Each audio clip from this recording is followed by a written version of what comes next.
Mardaani universe থেকে আরেকটা movie চলে এসেছে মর্দানি 3, যেটা আমাদের আরো ফেভারিট রানী মুখার্জি ম্যাডাম নে ক্যা হে।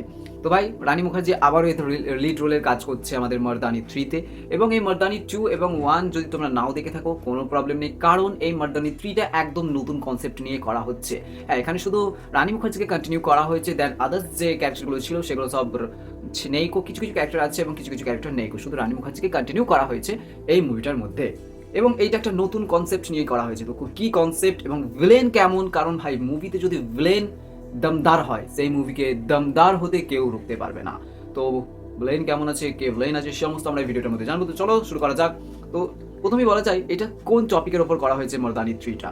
তো মর্দানি 3টা টপিকটা হচ্ছে এখানে বাচ্চাদের কিডন্যাপিং নিয়ে, এবং কিডন্যাপিংটা কারা করছে, কি জন্য করছে, এবং তাই বাচ্চাগুলোর সাথে কি করা হচ্ছে, এই সমস্ত পর্দাফাশ করছে আমাদের রানী মুখার্জি। এবং একটার পর একটা টুইস্ট, যে ফার্স্ট ধাপটা আছে প্রতিটা ধাপে কিন্তু একটা করে টুইস্ট উদ্ঘাটন হচ্ছে, এবং তুমি তোমার সিট ছেড়ে উঠে বসতে পারবে না ভাই। এক্ষুনিকার মধ্যে একটা যদি সিন মিস হয়ে যায়, একটা টুইস্ট তোমার কাছে মিস হয়ে যায়, এরকম মনে হবে মর্দানি 3তে।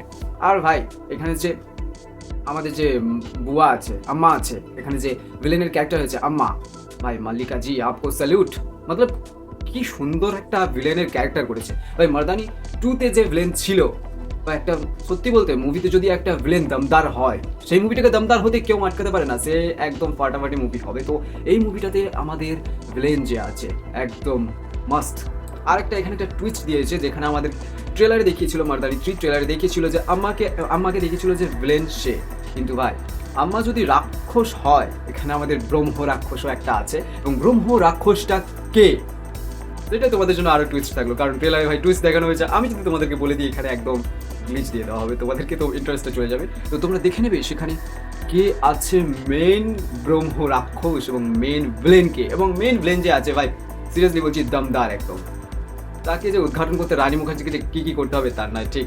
তো কী কী হচ্ছে এই মুভিটার মধ্যে, একটার পর একটা রহস্যজনক এই মুভিটার মধ্যে রহস্য ঘেরা, এবং ভাই দমদার ফাইটিং সিন আছে। রানী মুখার্জি স্যালুট ভাই, রানী মুখার্জিকে স্যালুট। ওই জন্যই তো বারবার আমাদের মর্দানিতে রানী মুখার্জিকেই লাগে, কারণ রানী মুখার্জি এখন মর্দানি যদি না করে আমাদের ভাই মুভিটা পোষাবে না, এরকম একটা আমাদের ট্রেন্ড চলে এসছে আমাদের মধ্যে। তো যাই হোক, এই মুভিটাকে আমাকে যদি পার্সোনালি রেটিং করতে বলো, আমি ভাই চোখ বুঝে 5/4 রেটিং করে দেবো। আর এটা আরেকটা জিনিস তোমরা লক্ষ্য করবে, যে মুভিটা সেকেন্ড হাফ থেকে একটু জোর জবরদস্তি যেন টানা হয়েছে, কারণ ভাই টুইস্ট দেখানোর চক্করে এরা মুভিটা একটু বেশি খিঁচে নিয়েছে, মানে কোথাও কোথাও সিন কাট করে দিতে পারতো। আর একটা জিনিস সেখানে বেটার লেগেছে আমার মুভিটাতে, যে এখানে কোনো আইটেম সং বা গালি গালোজ, মানে খারাপ কোনো কথাবার্তা ল্যাঙ্গুয়েজ নেই। এখানে তুমি তোমার পুরো ফ্যামিলির সাথে মুভিটা দেখতে পাবে, তবে বাচ্চাদের থেকে দূরে রাখো, কারণ এখানে বাচ্চাদের ঘাড়ে যেভাবে টর্চারটা করানো দেখিয়েছে ভাই বুকে লাগবে এটা। তো যাও দেখে আসো মর্দানি 3, 9 দিন আগে রিলিজ হয়েছে, আমি আজকে তোমাদেরকে রিভিউটা করলাম। তো দেখা হচ্ছে খুব তাড়াতাড়ি নতুন একটা ভিডিওতে। যারা এখনো পর্যন্ত সাবস্ক্রাইব করোনি ভাই সাবস্ক্রাইবটা করে যাও। দেখা হচ্ছে খুব তাড়াতাড়ি নতুন একটা ভিডিওতে।